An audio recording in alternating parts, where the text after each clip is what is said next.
Dead Children's Playground. Maple Hill Cemetery is expansive and well-maintained, a true monument to the countless lives interred there. As the oldest cemetery in Huntsville, Alabama, it's the favorite resting place of the Yellowhammer State's well-to-do, including 5 Alabama governors and 5 U.S. senators. During the day, it's sunny and cheerful, if a tad somber, but when twilight creeps in and the last of the day's warmth seeps from the sodden ground, the souls of dead children come out to play. Nestled on the edge of the sprawling cemetery is a small playground, and when the clock strikes 10 on a dead calm night, the rusty swings creak to life, slides groan under unseen weight, and unearthly giggles sound out over the still cemetery grounds. There are 2 backstories for the aptly named Dead Children's Playground. One states that the souls of children buried in Maple Hill Cemetery are frolicking in the playground. The other is, well, a little more sinister. Legend has it that Alabama's Madison County went through a rash of child abductions in the early 60s. The children were later found discarded in the playground, but the perp was never caught.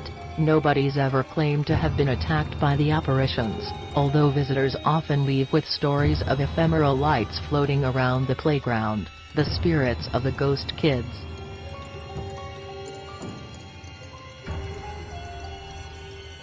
Hampton Lily Bridge House. Take a stroll down East St. Julian Street in Savannah, Georgia, and you'll likely pass by the most haunted house in Savannah, without a second glance.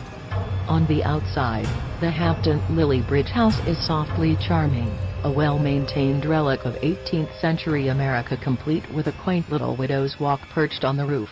But its calm exterior belies a savage past.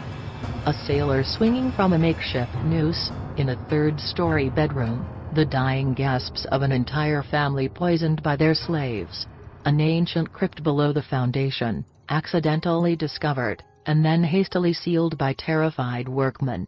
Rumors of the house's grisly past are no doubt embellished by the many ghost tour companies that pepper Savannah, but visitors today still claim to feel an unearthly chill when they cross the threshold. One of the creepiest stories from the Hampton Lily Bridge House involves the past owner, a man named Jim Williams. Williams and several friends were in the house when they heard noises coming from upstairs. The house was still being renovated at the time, and the noises were coming from a room with an open chimney shaft on the 3rd floor. When Williams' friend walked into the room, he felt an invisible force grip his body and drag him toward the open shaft. Only by dropping to the floor did he prevent himself from being flung to his death. Jerome, Arizona. Jerome, Arizona, is a ghost town, but not because it's been abandoned by the living, because it's been taken over by the dead. In the late 1800s, Jerome was a copper boom town, a thriving speck of civilization in the sand-swept hill country of southwestern America. Miners and their families, high on the scent of easy money, poured into the town by the wagon load. But where rough men gather, the bodies are sure to pile up. It wasn't long before Jerome was dubbed the wickedest town in America. A cliché of the lawless American West. Gunfights rang through the streets, mining accidents buried men under tons of rubble, and cheap brothels and Chinese opium dens opened up in the seedier areas of town. Husband's Alley was the hub of Jerome's wheel of decadence, and it's said that the ghostly calls of young girls can still be heard, echoing through the empty streets. One ghost in particular that people claim to see is that of Sammy Dean, a prostitute who was strangled in her bed by a customer. She wanders through homes, looking for her killer, but that's only the tip of Jerome's ectoplasmic iceberg.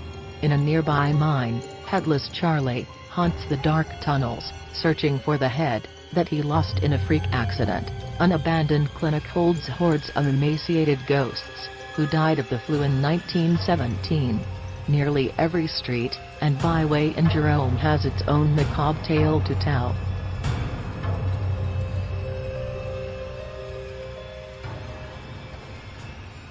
Baker Hotel.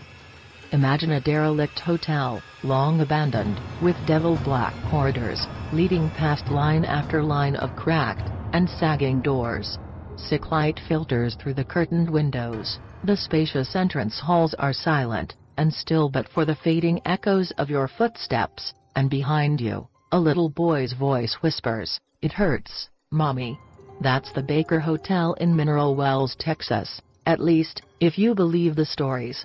Once an opulent getaway for the rich and famous, hard times forced the Baker to close its doors in 1972. Since then, it's become something of a local icon, spurred in part by the tales of the ghosts that walk its halls.